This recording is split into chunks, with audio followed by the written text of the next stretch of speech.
कारण ऐसा हम जस्टिफाई नहीं कर पा रहे थे कोई भी।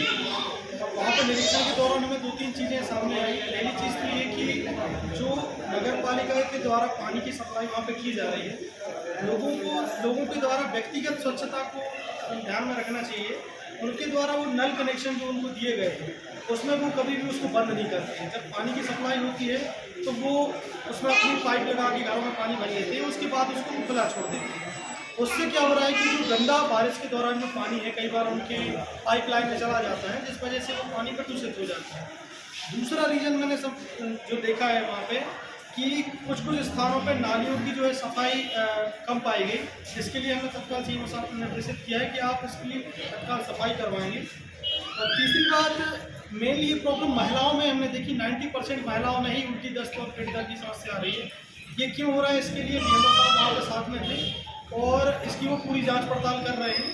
खासकर जो पानी में जो मिनरल्स हैं या फिर और कोई जो कंटामिनेशन उसका अगर हो भी रहा है तो उसके लिए भी हम जांच कर रहे हैं। अभी हाल ही में हमने 2-3 दिन पहले से जो पानी के सैंपल कलेक्ट करवाए थे, उनकी टीडीएस सैंपलिंग, लैब टेस्टिंग जो भी कराई गई है, उसमें सारी जो रिपोर्ट्स आई हैं वो पॉजिटिव आई है। मतलब पानी की वहाँ पे समस्या नहीं पाई गई।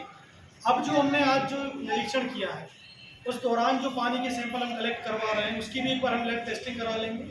और जो व्यक्तिगत स्वच्छता लोगों को रखनी चाहिए, उसके लिए भी हमने लोगों को बोला है कि आप उसका ध्यान रखें। बाकी नगर पालिका की और नर्मदा लाइन जो लगी हुई है, उसका हम कुछ कोऑर्डिनेशन करवा रहे हैं। जहाँ जहाँ लोग ज़्यादा बीमार हुए हैं, वहाँ पे नर्मदा के धारा द्वारा हम पानी की सप्लाई करवाएंगे।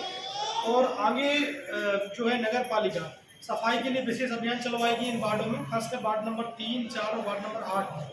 और इसके अलावा हमने बीएमओ साहब को निर्देशित किया है। बीएमओ साहब ने अच्छा इसके लिए इंतजाम करे हैं। एक अलग से हमने एक वार्ड भी बना लिया है, इसके लिए सेपरेट वार्ड बनाया है, जिसमें लगभग हम 30 बेड की व्यवस्था यहाँ पे तत्काल कर रहे हैं। अगर मरीजों की संख्या बढ़ती है तो अस्पताल में पर्याप्त हम लोग व्यवस्थाएँ रखेंगे।